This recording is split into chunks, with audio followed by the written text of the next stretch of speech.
Eh bien, ce livre démontre comment est-ce que les mathématiques ont été utilisées en Égypte, au Mali, dans tous les grands empires africains, mais ils avaient leur écriture dans laquelle ils exprimaient les équations, ils formulaient les équations, et ça permettait de résoudre les problèmes de l'heure. Et je vais vous donner un exemple que j'ai soulevé ici.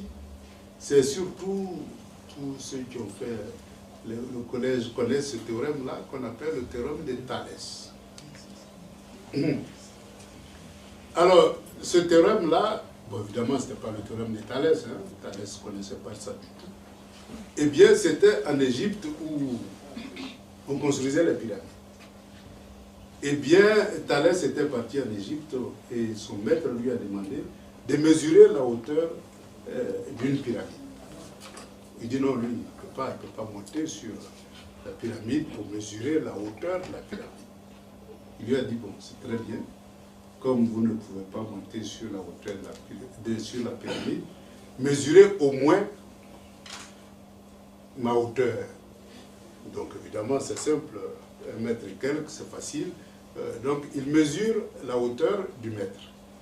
Il dit bien, mesure la longueur de mon ombre, puisque quand le soleil brille, eh bien il y a l'ombre du maître qui est projeté au sol.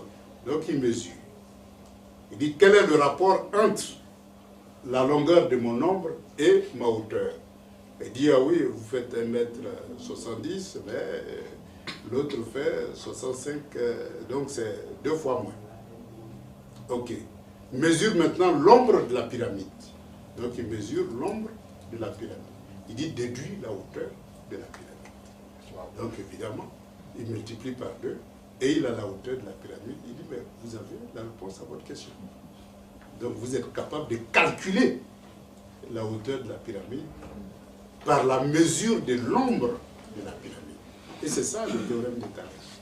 Évidemment, quand il est parti, il a oublié de marquer le nom de son maître. Il a tout simplement marqué son nom et il a effacé le nom de son maître et il a dit c'est son théorème. Et on est venu nous enseigner ce que nous avons enseigné. Et si vous voyez toute l'histoire de la science, eh bien c'est rempli de telles anecdotes.